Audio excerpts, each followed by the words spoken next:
मुझे कहीं भी कोई किनारा नहीं मिलेगा। इसलिए मेरी आपसे विनती है कि हे गुरु महाराज जी, मुझे आकर के संभाल लीजिए कि मैं इस संसार के अंदर द्रौपदी की तरह ही तुम्हारे लिए बिलख रहा हूँ, रो रहा हूँ। और ये जो दुशासन जैसी दुनिया मुझे प्रतीत हो रही है, ये मेरा चीर हरण कर रही है, ये मुझे सता रही है कि मुझे इस संसार के अंदर जैसे द्रौपदी को कोई सहारा नहीं नजर आ रहा था।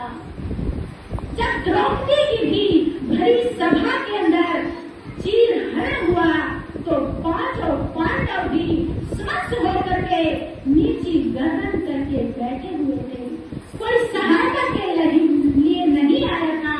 लेकिन जब द्रौपदी ने अपने मन के मंदिर में झांक करके उस परमपिता परमात्मा से गुहार की, गुहार यानी कि जब उसको पुकारा, करुण पुकार की, तब वही परमपिता परमात्मा ने 5 मीटर की साड़ी को 100 योजन लंबा बना दिया कि दुशासन खींचते खींचते थक गया है, लेकिन साड़ी का जो है किनारा नहीं मिल रहा है।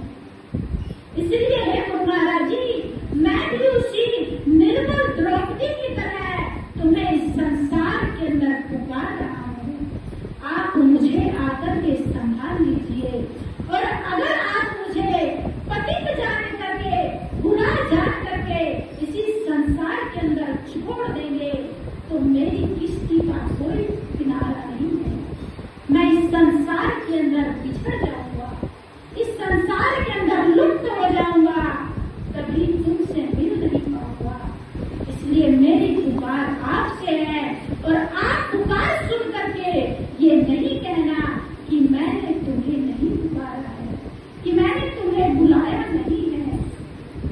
जब मन के मंदिर में हम उस परमपिता परमात्मा की छवि को देखते हैं, तभी हम उसको पुकार सकते हैं।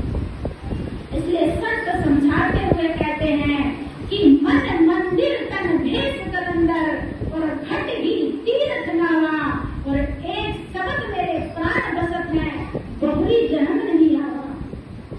ये जो मेरा मन का मंदिर है, इसी मन के मंदिर में उस परमपिता परमात्मा का वास है। मन मंदिर तन भेष कलंदर, ये जो एक भक्त जब श्री गुरु महाराज जी के चरणों में अपने तन मन को समर्पित करता है, तो उस दुनिया को देख करके वो श्री गुरु महाराज जी के चरणों में यही अर्जी लगाता है,